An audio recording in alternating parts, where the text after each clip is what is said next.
नमस्ते साथियों, स्वागत करते हैं आईएएस विशेष वॉरियर्स चैनल पे। कैसे हैं सारे लोग। सबसे पहले गुड मॉर्निंग सारे लोगों को। वीडियो मैं सुबह में शूट कर रहा हूँ और आज संडे का दिन है और आज मुझे थोड़ा सा टाइम मिला है और काफ़ी आपने रिक्वेस्ट किया ज्योग्राफी की वीडियोस के लिए, तो इसीलिए मैं ज्योग्राफी का एक वीडियो लेके आया हूँ। जितना हो सके मैं आपसे करता रहता हूँ। साइंस का भी रिक्वेस्ट है, वो भी पूरा करने की कोशिश करूँगा। ठीक है। तो आज भारतीय भूगोल यानी इंडियन ज्योग्राफी के पहले चैप्टर भारत का सामान्य परिचय लेके आए हैं, जहाँ आपको हर एग्जाम में सवाल आते हैं। ये जो वीडियो होगा बिहार शिक्षक भर्ती 3.0 4.0 के सारे सब्जेक्ट के लिए, जिनका टीजीटी पीजीटी है में ज्योग्राफी है वो तो बहुत बढ़िया है, या 6 to 8 में। बाकी जीएस सेक्शन के लिए भी इंपॉर्टेंट है, और इसके अलावा 17th बीपीएससी है, या फिर सारे स्टेट पीसीएस के लिए इंपॉर्टेंट है, या फिर दरोगा, या फिर कोई भी वनडे एग्जाम के लिए बड़ा इंपॉर्टेंट साबित होगा। चलिए सेशन को हम लोग स्टार्ट करते हैं और देखते हैं कि क्वेश्चन के माध्यम से इस चैप्टर को हम लोग कैसे कवर करते हैं। चलिए पहला क्वेश्चन आता है आपके सामने स्क्रीन पे। कह रहा है कि जो लोग नए हैं चैनल को सब्सक्राइब भी कर लीजिएगा, आपको अच्छा लगेगा वीडियो तो, और अधिक से अधिक शेयर करिएगा ताकि मनोबल मेरा बढ़ सके और अधिक से अधिक वीडियो मैं डाल सकूँ। ठीक है, जितना शेयरिंग होगा साइंस का भी वीडियो लाऊंगा। चलिए पहले क्वेश्चन पे आते हैं। कह रहा है भारत में भौगोलिक स्थिति के संबंध में कौन सा कथन सही है। तो भौगोलिक स्थिति के बारे में जानने से पहले आपको कुछ मैं बातें बताने की कोशिश करूँगा कि भारत की भौगोलिक स्थिति के बारे में क्या क्या बातें आपके लिए इंपॉर्टेंट साबित हो सकती हैं। सबसे पहले आपको बात करते हैं अगर भारत के भौगोलिक स्थिति के बारे में, तो यहाँ पर एक चीज़ देखिएगा। भारत की जो अवस्थिति है ना, भारत की अवस्थिति जो है आपको किस गोलार्ध में है ये पूछता है। तो देखिए भारत है कहाँ पर, पहला सवाल ये आता है। ये आपका इक्वेटर है, 0 डिग्री देशांतर, जिसको भूमध्य रेखा कहते हैं, और इसको देशांतर कहा जाता है। ये इक्वेटर है और इसके समानांतर जो भी लाइन होगा हम क्या बोलेंगे, अक्षांश या फिर लैटिट्यूड बोलेंगे। आपको पता होगी सब बातें। भारत जो है ना कहीं यहाँ पर लाइज करता है। कहाँ पर, यहाँ पर। तो ये डायरेक्शन जो है कौन सा है, नॉर्थ ईस्ट डायरेक्शन है। कौन सा है, देखिए डायरेक्शन कौन सा हो जाएगा आपका, नॉर्थ ईस्ट डायरेक्शन। दिख रहा है ना, उत्तर पूर्व डायरेक्शन। तो पूछेगा कि भारत की अवस्थिति कहाँ पर है, किस गोलार्ध में, तो कहिएगा उत्तरी गोलार्ध में, उत्तर पूर्व में है। यहाँ से एक सवाल बन सकते हैं। और अगर अक्षांशीय विस्तार देखा जाए तो भारत जो है, ये भूमध्य रेखा दिख रहा है ये लाइन, इसके किस तरफ अवस्थित है, उत्तर की तरफ। ऊपर जो होता है उत्तर होता है, देखिए उत्तर की तरफ अवस्थित है। भारत का अगर अक्षांशीय विस्तार देखा जाए तो डिटेल में इसका अक्षांशीय विस्तार एक बार हम दिखाने की कोशिश करते हैं, जो आपके एग्जाम के लिए बड़ा इंपॉर्टेंट साबित हो सकता है। भारत का जो अक्षांशीय विस्तार है उसको अगर देखते हैं तो भारत जो है यहाँ पर, ये रहा भारत, और इसका अक्षांशीय विस्तार को हम लोग देखते हैं थोड़ा सा। तो 8 डिग्री 4 नॉर्थ, 4 मिनट कहते हैं, उत्तर से लेकर कहाँ तक, 37 डिग्री 6 क्या है, उत्तर ही है, मतलब नॉर्थ ही है। तो कभी उत्तर उत्तर ही मारिएगा, कभी दक्षिण मत मारिए, क्योंकि भारत जो अवस्थित है मैंने बताया था उत्तरी गोलार्ध में है, तो इसीलिए सारा डायरेक्शन भारत का उत्तर होता है। अगर दक्षिणी गोलार्ध में रहता तो दक्षिण होता। समझ गए मेरी बातों को। अगर भारत की देशांतरी विस्तार कहें तो कहाँ से कहाँ तक है, 68 डिग्री 7 ईस्ट, पूर्व से लेकर 97 डिग्री 25 मिनट, ये भी क्या होगा, ईस्ट ही होगा, ये 25 लिखा हुआ है।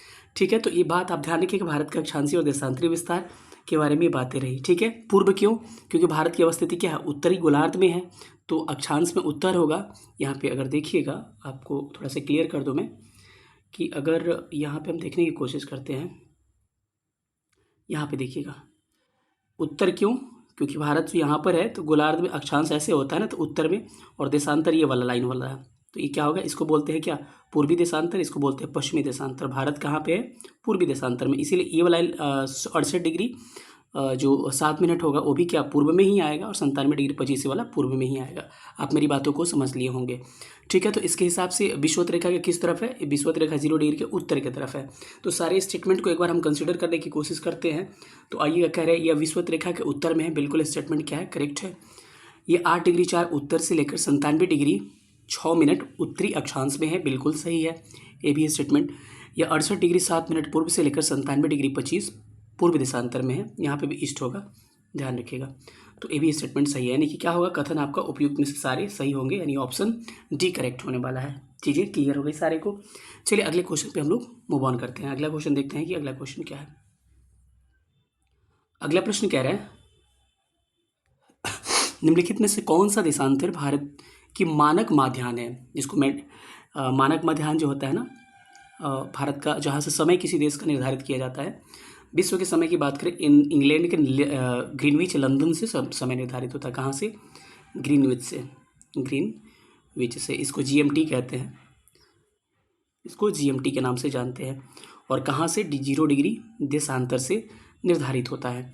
तो कह रहे हैं कि भारत में जो समय निर्धारित होता है ना 82 डिग्री 30 से निर्धारित होता है, यानी 82.5 डिग्री पूर्वी देशांतर से, 82.5 डिग्री पूर्वी।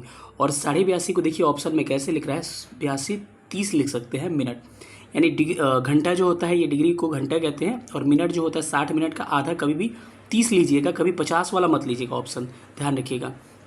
23.5 डिग्री अगर देखना हो कर्क रेखा भी, तो कैसे 23.5 डिग्री 30 डिग्री ऐसे ऐसे 30 वाला लीजिएगा ऑप्शन में। आप समझ गए हो मेरी बातों को।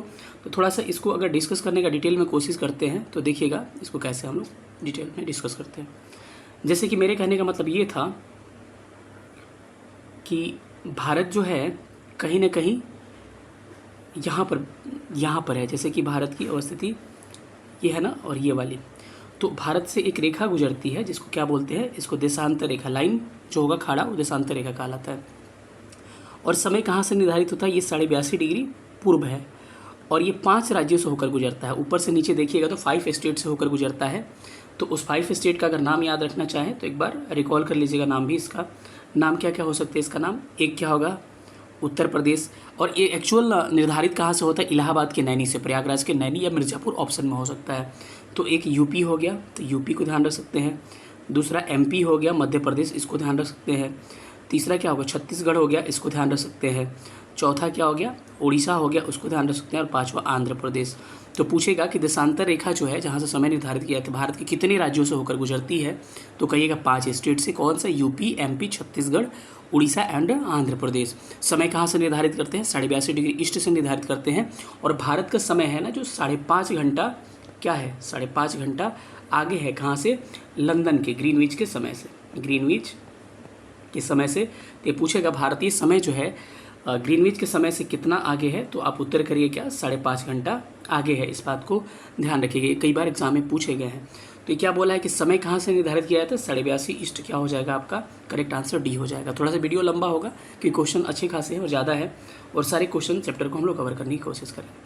चलिए अगला क्या रहा प्रश्न, भारत का प्रामाणिक समय उस स्थान का स्थानीय समय है जो स्थित है। तो मैंने अभी कहा कि भारत का जो समय है इलाहाबाद प्रयागराज के नैनी से हम लोग निर्धारित करते हैं कितना डिग्री से, 82.5 डिग्री देशांतर ईस्ट से। इस बात को आप ध्यान रख सकते हैं। चलिए अगले क्वेश्चन पर मूव ऑन करते हैं।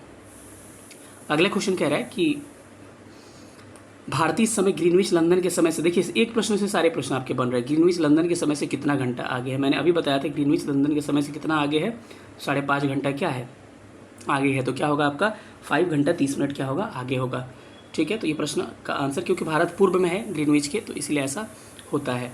चलिए अगले क्वेश्चन पर हम लोग आते हैं। अगला क्वेश्चन कह रहा है, ये भी बड़ा शानदार सा प्रश्न है और इसमें थोड़ा समझना पड़ेगा आपको, कि भारत में अंडमान और निकोबार तथा लक्षद्वीप सहित मुख्य भूमि की समुद्र तट की कुल लंबाई कितनी है। अगर बात करें भारत में टोटल भूमि मतलब कितने बाउंड्री विदेशी से मतलब अंतर्राष्ट्रीय सीमा रेखा शेयर करती है, तो लैंड कहते हैं इसको, लैंड फ्रंटियर बाउंड्री इंग्लिश वाले, ध्यान रखिएगा। भूमि की जो बाउंड्री है कितना है, 15,200 किलोमीटर है, इसको ध्यान रखिएगा। उसके अलावा अगर पूछे तट, मुख्य भूमि की तट रेखा की लंबाई, यानी कि कोस्ट लाइन जो है मुख्य भूमि की, मतलब कि मेनलैंड की कोस्ट लाइन जो है कितनी है, तो मैं जो कहना चाह रहा हूँ इसको ध्यान से देखिएगा। भारत ये मुख्य भूमि यही है, द्वीप को छोड़ दिया जाए, तो जो मुख्य भूमि है इसका टोटल लंबाई पूछ रहा है कि कितना तट है, मतलब समुद्र से कितना लगा है। तो इसको बात को ध्यान रखना है कि कितना, 6100 कितना लगा है, इसको ध्यान रखिएगा, 6100 किलोमीटर लगा है। लेकिन अगर पूछ द्वीप को जोड़ दिया जाए तो कितना हो जाता है, 7516.6 किलोमीटर हो जाता है। तो इसीलिए पूछता है कि टोटल मिला के भूमि और तट का तो कितना हो जाता है, 15,200 और प्लस 7516.6, ये निकल के कितना आता है, 22,716.6 किलोमीटर। ठीक है, इन सब बातों को आपको थोड़ा सा ध्यान रखना है। ठीक है, अब चलते हैं, यानी कि इस प्रश्न का जवाब क्या होगा, प्रश्न थोड़ा सा ध्यान से पढ़ लीजिए। कह रहे हैं कि लक्षद्वीप सहित भारत का अंडमान निकोबार मुख्य भूमि का, आपको अंडमान निकोबार मतलब कि ये द्वीप को जोड़ के कितना हो जाएगा, 7516.6 किलोमीटर। ऑप्शन डी इसका क्या होगा, करेक्ट हो जाएगा। चलिए अगले क्वेश्चन पे मूव करते हैं। अगला क्वेश्चन क्या कह रहा है कि भारत की जो लंबाई है उत्तर से दक्षिण छोर वो कितना है। तो देखिए भारत ये है, इसको याद रखिएगा, टीआरई वाले में बड़ा पूछा है सवाल। तो क्या पूछ रहा है आपको, उत्तर से दक्षिण इसकी लंबाई पूछ रहा है। उत्तर से दक्षिण एक लंबाई होगा, एक पूरब से पश्चिम लंबाई होगा। तो भारत उत्तर से दक्षिण ज़्यादा लंबा है, कितना, 3214 किलोमीटर। तो कैसे याद रखें, उत्तर 3 जैसा 32 लग रहा है ना, उत्तर भी ऐसे लिखते हैं। और अगर इसकी बात करें तो कितना हो जाएगा, 2933 किलोमीटर क्या हो जाएगा, ईस्ट वेस्ट 33 लिखे हैं, 2933 किलोमीटर, ऐसे याद रखिएगा। और इसी क्रम में कभी कोई लंबाई चौड़ाई भी पूछ देता है, तो चौड़ाई ध्यान रखिएगा, लंबाई कितना हो जाएगा 3214, चौड़ाई कितना होगा 2933, इन सब बातों को आपको ध्यान रखना है। तो इस हिसाब से आपको इस प्रश्न का करेक्ट आंसर क्या हो जाएगा, करेक्ट आंसर हो जाएगा 3214, क्योंकि उत्तर से दक्षिण पूछा है, तो ऑप्शन बी इसका करेक्ट हो जाएगा। चलिए अगला क्वेश्चन क्या कह रहा है, अगले क्वेश्चन को हम लोग देखने की कोशिश करते हैं। ये बोल रहा है कि भारत का क्षेत्रफल विश्व के भौगोलिक क्षेत्रफल का कितना प्रतिशत है।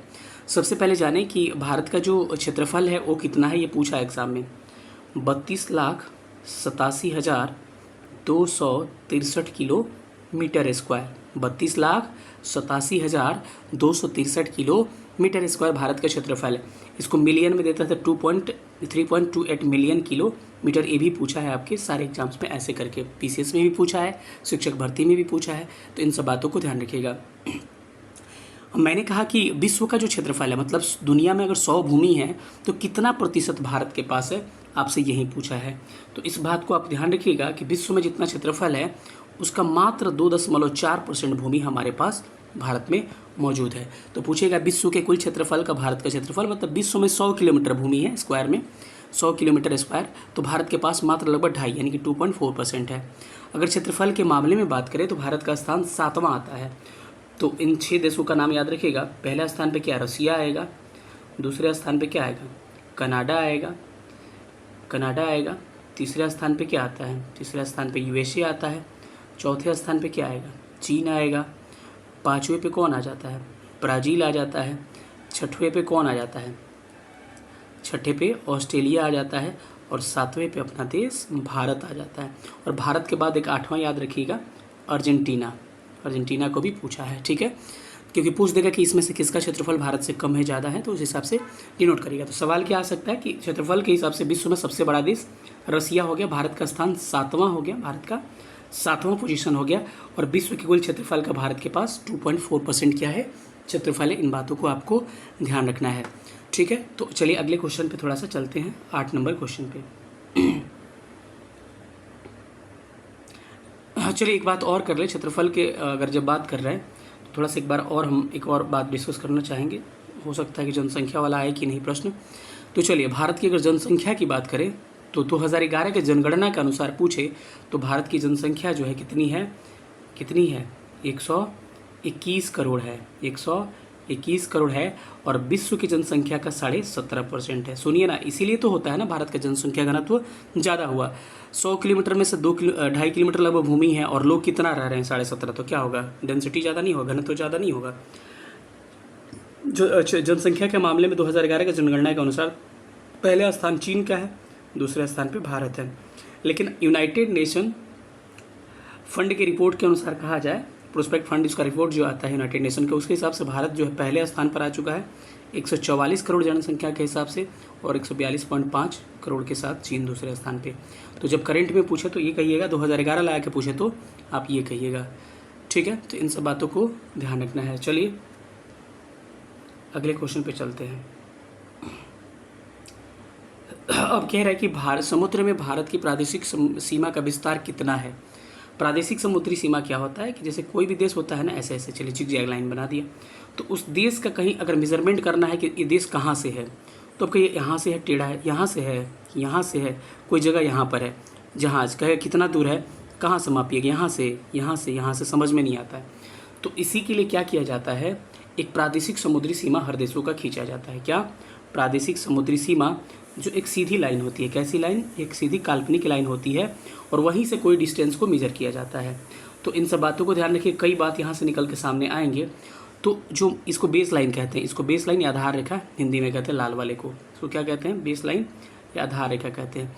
और यहाँ से लेकर 12 नॉटिकल मील, कितना, 12 नॉटिकल मील तक की दूरी को क्या कहते हैं हम लोग, प्रादेशिक समुद्री सीमा।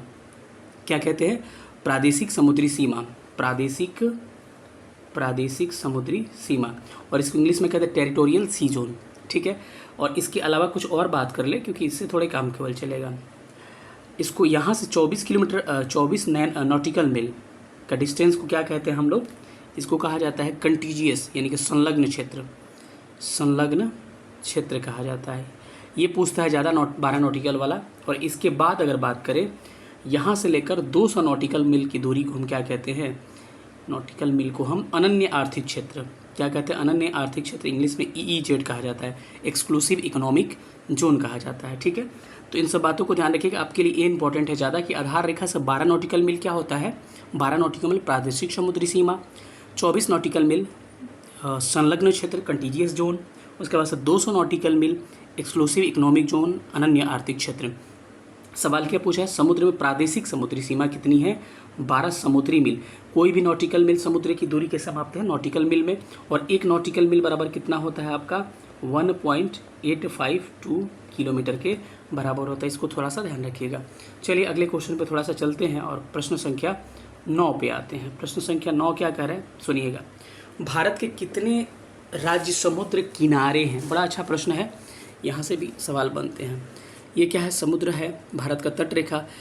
तो भारत के टोटल कितने राज्य आपको याद रखना है? भारत के टोटल 9 राज्य समुद्र के किनारे हैं। ये पश्चिम में 5 गुजरात के बाद से क्या हो जाएगा? महाराष्ट्र के बाद से गोवा 3, गोवा के बाद से क्या? कर्नाटका 4, कर्नाटका के बाद से केरल 5। तो इधर कितना हो गया? 5। और इधर देखा जाए इस क्षेत्र में तो इधर हो जाएगा आपका वेस्ट बंगाल 1, उड़ीसा 2, आंध्रा 3, तमिलनाडु 4। तो 4 और 5 मिलके कितने हो गए? 9 राज्य क्या है? समुद्र तट के किनारे स्थित है। तो ये 9 इसका आंसर हो गया। लेकिन अगर पूछे कि किसकी समुद्री तटरेखा सबसे लंबी है, तो गुजरात जो है इसकी समुद्री तटरेखा सबसे लंबी है 1214 किलोमीटर। किसकी? गुजरात की।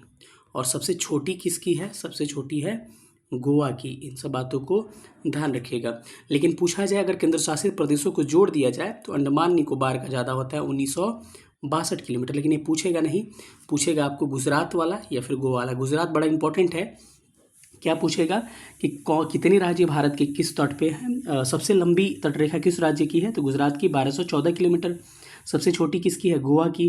तो इन सब बातों को आपको ध्यान रखना है। फिर पूछेगा समुद्र तट के किनारे कितने राज्य? भारत के 9 राज्य हैं। इन राज्यों का नाम आपने देख लिया। तो इन सब बातों को ध्यान रखना, बड़ा इंपॉर्टेंट सवाल है। तो इस प्रश्न का जवाब कितना हो जाएगा? 9 राज्य करेक्ट आंसर हो जाएंगे। अगले प्रश्न पे आते हैं। अगला प्रश्न कह रहा है कि निम्न में से भारत का कौन सा राज्य सर्वाधिक लंबी तट वाला है? अभी न पढ़े कौन सा? गुजरात। 1 नंबर पे गुजरात, 2 नंबर पे आंध्रा आता है 973 है, और इसका है 1214 किलोमीटर है, इसका 973 है। ठीक है, चलिए अगले क्वेश्चन पे चलते हैं। सवाल नंबर अगला देखिएगा।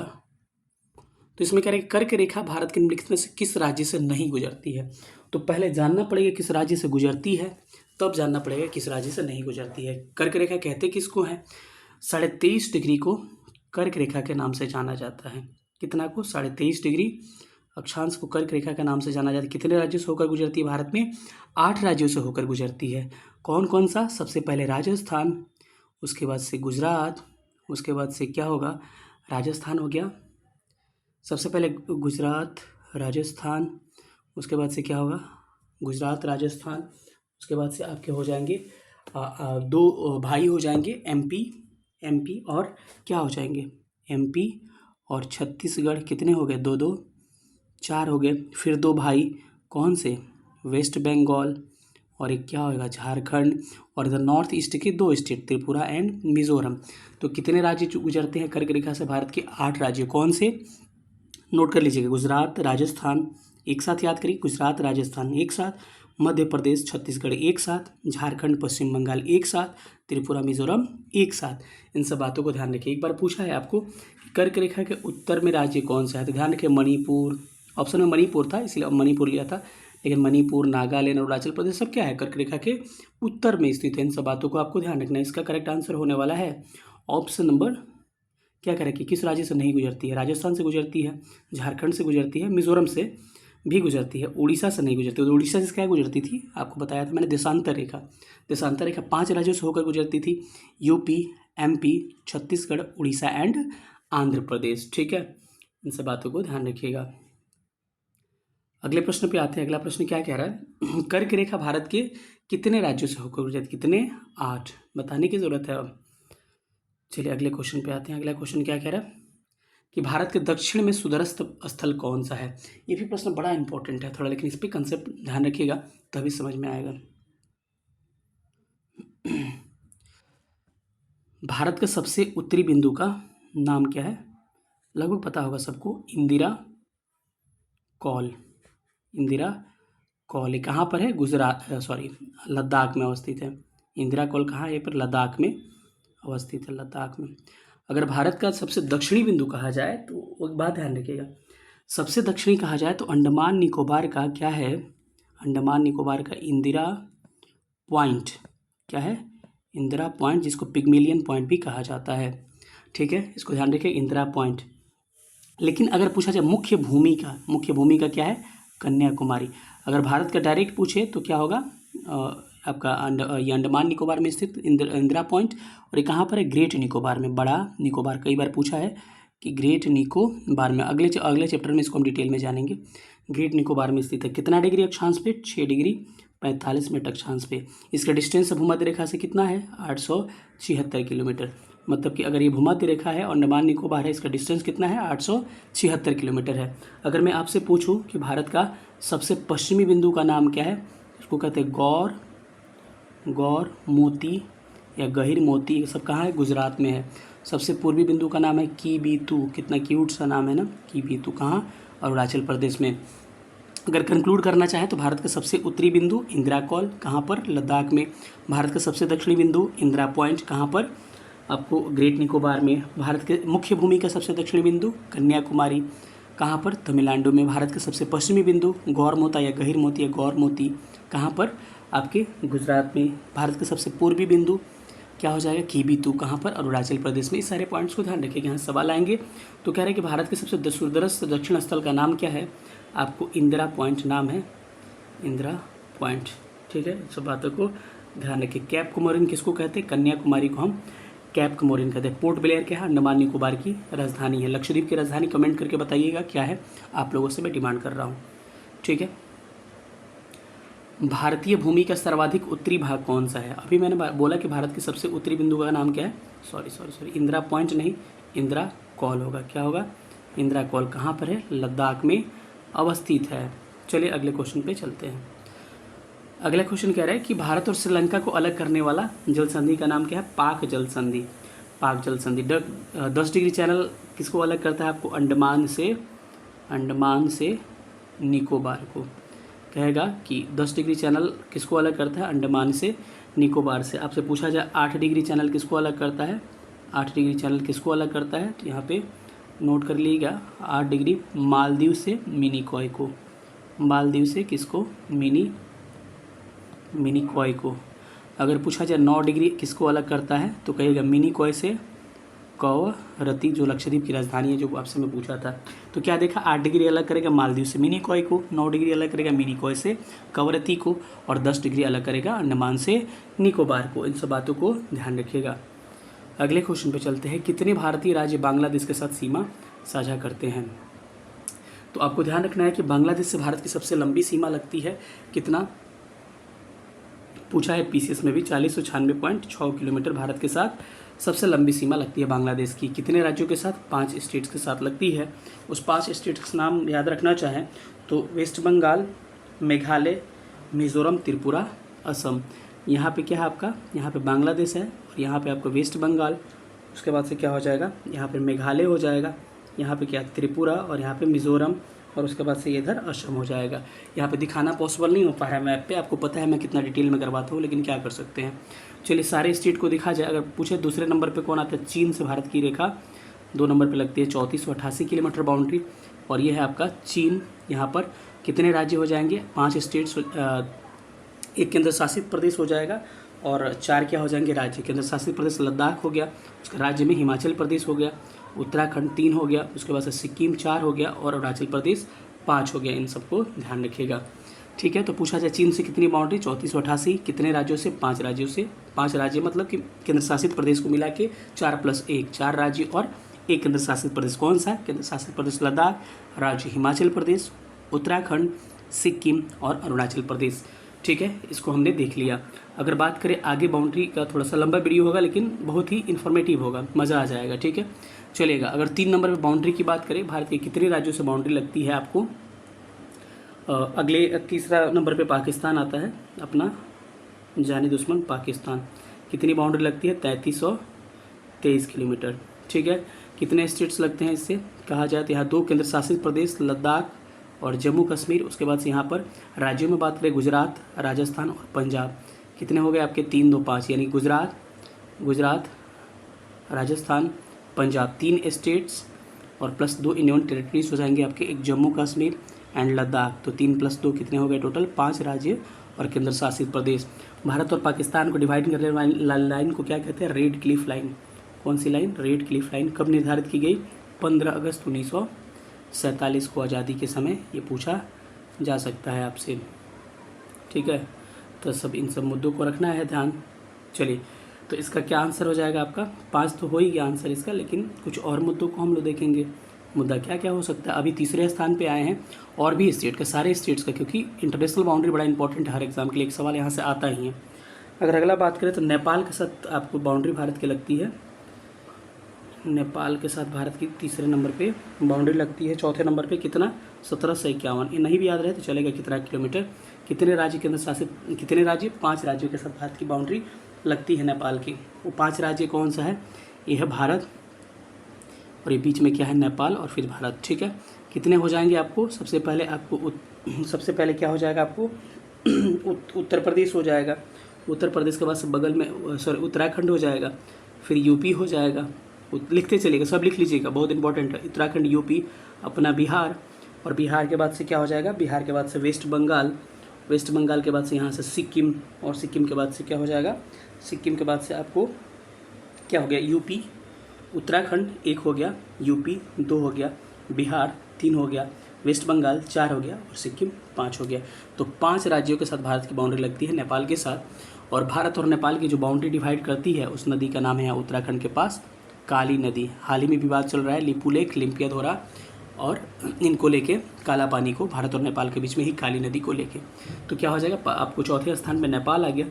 और अगले बाउंड्री की बात करते हैं तो 5वें स्थान पर बाउंड्री भारत की लगती है किस देश के साथ? तो म्यांमार के साथ। किसके साथ?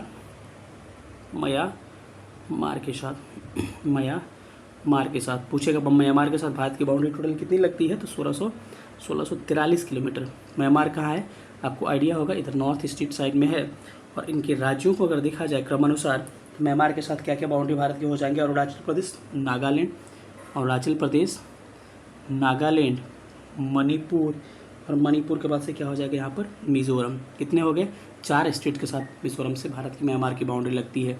एक पर्वत अलग करती है भारत म्यांमार को, आराकान योमा पर्वत। इसको भी थोड़ा सा ध्यान रखिएगा। ठीक है, चलिए थोड़ा सा अगले क्वेश्चन पे, अगले क्वेश्चन नहीं, फिर अभी बचा हुआ है क्या? अब चलते हैं किस पे? अब चलते हैं, म्यांमार हो गया। म्यांमार के बाद से भारत की बाउंड्री लगती है अगले कितने नंबर पे? 6 स्थान पे आता है भूटान। 6 नंबर पे कौन आता है? भूटान। भूटान के साथ भारत की टोटल बाउंड्री कितनी लगती है? 699 किलोमीटर। भूटान कहाँ है? भूटान कहीं यहाँ, ये सिक्किम, और बगल में यहाँ क्या है? बगल में यहाँ पर आपका भूटान है। तो पूछा जाए भूटान के साथ भारत के कितने राज्यों केंद्र शासित प्रदेश राज्यों की बाउंड्री लगती है? तो कही है 4। कितने? 4। कौन कौन से हो जाएंगे? पश्चिम बंगाल, सिक्किम, अरुणाचल प्रदेश, असम। यहाँ हो जाएगा पश्चिम बंगाल, यहाँ हो जाएगा पश्चिम वेस्ट बंगाल, यहाँ पे हो जाएगा सिक्किम, यहाँ हो जाएगा अरुणाचल प्रदेश, और यहाँ क्या हो जाएगा? असम। तो इन स्टेट का नाम आपको ध्यान थोड़ा सा रखना है। ठीक है, तो भूटान के पास पूछेगा तो आप सब जवाब दे सकते हैं। और एक अंतिम स्थान पे आता है क्या?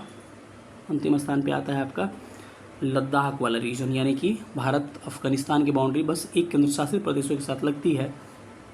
नाम क्या है? लद्दाख। यहाँ अफगानिस्तान और भारत के बीच में जो बाउंड्री बनती है इसको डुरंडू लाइन कहते हैं। डुरंडू लाइन 1896 में निर्धारित किया गया था। एक्चुअल जो है ये पाक और किसके बीच में है, अफगानिस्तान के बीच में है। लेकिन पूछा जाए भारत और किस देश के बीच में, थोड़ा सा भारत से भी लगता है। भारत का POK वाला जो क्षेत्र है, पाक ऑक्युपाइड कश्मीर, इसके साथ सबसे छोटी बाउंड्री किसके साथ लगती है भारत की, अफगानिस्तान के साथ लगती है। मात्र कितना, 106 किलोमीटर। ठीक है।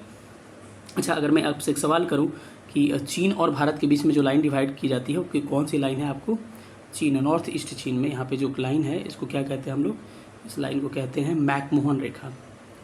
मैकमोहन रेखा कब निर्धारित की गई, 1914 में। तो पूछेगा भारत का ईस्ट वाला बाउंड्री, वेस्ट वाला क्या हो जाता है, वेस्ट वाला तो आपको LAC हो जाता है, इधर वाला लद्दाख वाला सेक्शन में तो LAC हो जाएगा। ये क्या होता है, ईस्ट वाली जो बाउंड्री है ये क्या कहलाती है, मैकमोहन लाइन कहलाती है। तो बड़ा अच्छा प्रश्न हम लोगों ने देखा। अब हो गया क्या क्या सवाल, इसका आंसर क्या हो गया, इसका आंसर हो गया 5 करेक्ट आंसर हो जाएगा। चलिए अगले क्वेश्चन पे चलते हैं। फिर अब जल्दी थोड़ा सा बढ़ते हैं। रेड क्लिफ लाइन भारत और किस देश के बीच में भाई, भारत और पाकिस्तान, कब निर्धारित की गई, 1947 में। भारत और चीन के बीच में कौन है, मैकमोहन, कब निर्धारित किया गया, निर्धारित किया गया 1914 में। इन सब बातों को आपको थोड़ा सा ध्यान रखना है। चलिए अगले क्वेश्चन पे चलते हैं। भारत नेपाल के बीच में काली नदी सीमा बनाती है। भारत का क्षेत्रफल कितना है, 32,87,263 किलोमीटर स्क्वायर, 32,87,263 किलोमीटर स्क्वायर। इसको 3.28 मिलियन किलोमीटर कह सकते हैं।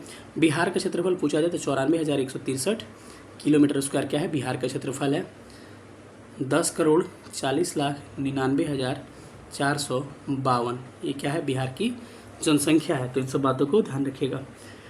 ठीक है, चलिए अगले क्वेश्चन पे चलते हैं। क्षेत्रफल के स्थान पे भारत का स्थान क्या है, 7वां है, इसको भी ध्यान रखिएगा, हम बता चुके हैं। निम्नलिखित में से कौन सा भारतीय राज्य कर्क रेखा के उत्तर में है, तो मैंने बोला था ये कर्क रेखा और इसके उत्तर में राज्य जो है आपको मैंने बताया था, मिजोरम से तो गुजरती है यहाँ पर, झारखंड से भी गुजरती है यहाँ पर, त्रिपुरा से भी यहाँ पर गुजरती है। तो कौन उत्तर में है, मणिपुर, इसका करेक्ट आंसर क्या हो जाएगा, मणिपुर इज करेक्ट आंसर। अगला क्वेश्चन करिए। भारत की भौगोलिक स्थिति के संबंध में एक प्रश्न ऑलरेडी कर चुके हैं, रिपीटेड प्रश्न है। किस भारतीय राज्य की सीमा सर्वाधिक राज्यों की सीमा को स्पर्श करती है, तो आपको यूपी जो राज्य है, यूपी की सबसे अधिक कितना, 8 राज्य और 1 केंद्र शासित प्रदेश दिल्ली के साथ सीमा टोटल 9 के साथ साझा करता है। तो यूपी क्या हो जाएगा, आपका करेक्ट आंसर हो जाएगा। अगला क्वेश्चन, निम्नलिखित में किस भारतीय राज्य की सीमा, बड़ा इंपॉर्टेंट सवाल है ये, उत्तर में क्या, उत्तर में, दक्षिण में और पश्चिम में बांग्लादेश के साथ लगती है। यहाँ त्रिपुरा राज्य है जिसके उत्तर में भी क्या है, बांग्लादेश है, इसके पश्चिम में भी क्या है, बांग्लादेश है, और इसके दक्षिण में भी क्या है, बांग्लादेश है। बस इधर नहीं लगती है सीमा। तो तीनों तरफ से बांग्लादेश से घिरा हुआ राज्य का नाम क्या है, त्रिपुरा इज करेक्ट आंसर। तो क्या होगा, त्रिपुरा, इसका सही जवाब ऑप्शन ए हो जाएगा। ठीक है। क्षेत्रफल के क्रम में भारत के राज्यों का, 3 बड़े राज्यों का सबसे बड़ा क्षेत्रफल में राजस्थान आता है, राजस्थान के बाद से कौन से आता है, MP आता है, MP के बाद से महाराष्ट्र। तो सबसे बड़ा क्षेत्रफल के मामले में क्या है, राजस्थान है। अगर वही जनसंख्या की बात करें तो यूपी जो है जनसंख्या के मामले में पहले स्थान पर आता है। चलिए, कौन सा राज्य उत्तर पूर्वी राज्य की 7 बहनों में शामिल नहीं है, इसको क्या बोलते हैं, 7 सिस्टर। ये आसान सा प्रश्न हो जा रहा है क्योंकि वैसा नाम ही दे दिया है, लेकिन 7 सिस्टर में बस सिक्किम शामिल नहीं होता इधर वाला, बाकी सारे नॉर्थ ईस्ट के। कैसे, अरुणाचल प्रदेश 7 बहनें हैं, अरुणाचल प्रदेश, नागालैंड, मणिपुर 3, मिज़ोरम 4, त्रिपुरा 5, मेघालय 6, असम 7। ध्यान रखिएगा सिक्किम शामिल नहीं होगा, इसमें सिक्किम शामिल नहीं होता। वेस्ट बंगाल तो कभी था ही नहीं, तो आसान हो गया, तो वेस्ट बंगाल तो आंसर हो गया। लेकिन सिक्किम जब भी प्रश्न में आए तो सिक्किम ध्यान रखिएगा, सिक्किम को छोड़ के सारा नॉर्थ ईस्ट के राज्य किस में आते हैं, 7 सिस्टर्स में आते हैं। चलिए अगले क्वेश्चन पे ध्यान देते हैं। ये न्यूमेरिकल है, बड़ा अच्छा प्रश्न है। इसके पहले एक क्वेश्चन आपको मैं करवा रहा हूँ, करिएगा, लिख लीजिएगा उसको। यहाँ पे मैं कुछ बताऊँगा आपको, मैं कहूँ क्वेश्चन क्या है, क्वेश्चन सुनिएगा।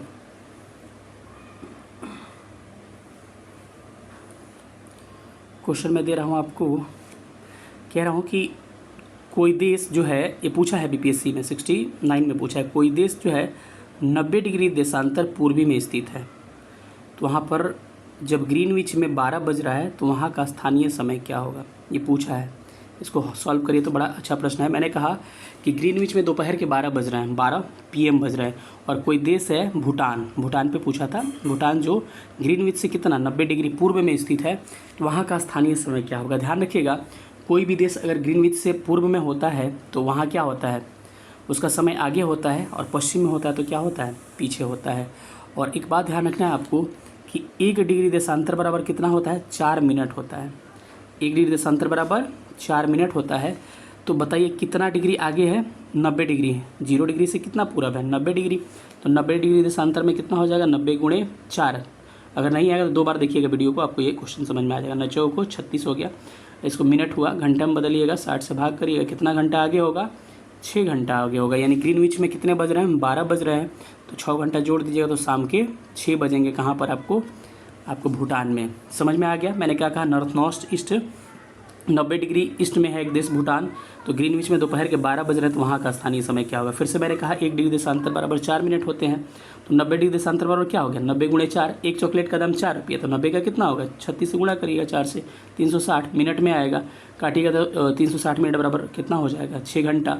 यानी 6 घंटा पूर्व में है तो 6 घंटा आगे होगा, तो 6 PM हो जाएगा शाम का। अब इस प्रश्न पे आते हैं, मैं ये बताना चाह रहा था इसीलिए इसको पहले क्लियर किया। ये प्रश्न पूछा है 69 में, और लगातार आ रहे हैं क्वेश्चन ये सारे एग्जाम्स में, इसीलिए मैंने क्या किया, इसको थोड़ा सा कंसीडर करने की कोशिश किया। अब थोड़ा सा क्या करते हैं, आपको अगले क्वेश्चन पे चलते हैं जो आपके सामने प्रश्न है। ये कह रहा है कि यदि भारतीय मानक समय यामोत्तर पर, यामोत्तर का मतलब समझना पड़ेगा, मेरिडियन कहते हैं, मेरिडियन इसको कहते हैं।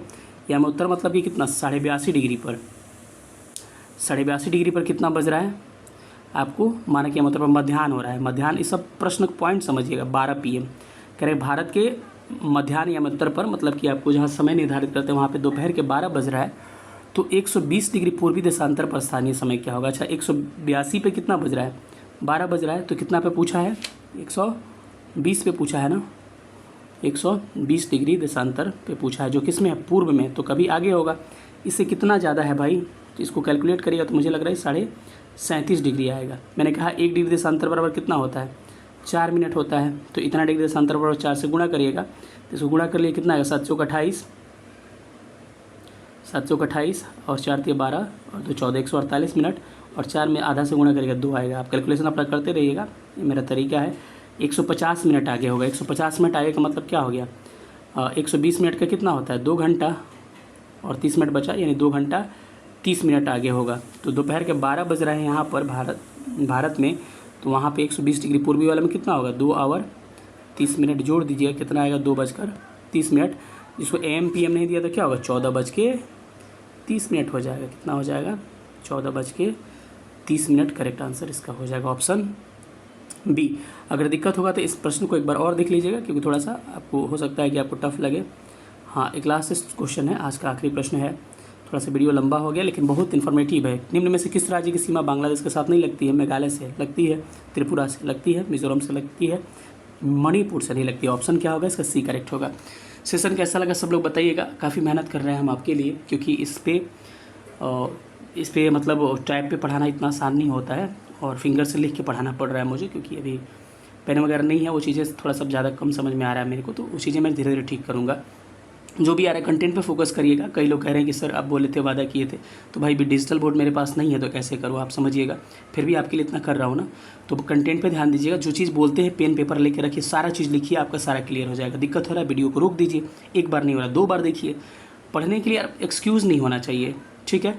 तो बस आपको एक मोटिवेशनल लाइन के साथ सेशन को हम एंड करते हैं। मोटिवेशनल क्या लाइन क्या है कि जिस चीज़ को शिद्दत चाहो पूरी कायनात आपको मिलाने में उससे लग जाती है। और इसी के साथ सेशन को एंड करते हैं, क्योंकि वीडियो लंबा हो गया। जो नए हैं वीडियो उसको शेयर करिएगा, जो नए हैं चैनल को सब्सक्राइब करिएगा, क्योंकि निरंतर वीडियो आते रहेंगे। ज्योग्राफी के, साइंस के, सारे सब्जेक्ट के, हिस्ट्री के, पॉलिटी के, EVS भी डालने की कोशिश करूँगा अब, ठीक है। तो नए हैं जो क्या करिए, चैनल को सब्सक्राइब करिएगा और अधिक से अधिक दोस्तों को शेयर करिए। और वीडियो अच्छा लग रहा है तो ठीक है। कैसा लगा सेशन सब लोग बताइएगा, अपनी कमेंट्स में प्रतिक्रिया दीजिएगा। मिलेंगे फिर अगले किसी अच्छे नाइस सेशन में। तब तक अपना ख्याल रखिएगा और अच्छे से पढ़ाई करिएगा, अपने माँ बाप के सपने को साकार करिएगा। थैंक यू सेशन देखने के लिए, thank you so much, thank you.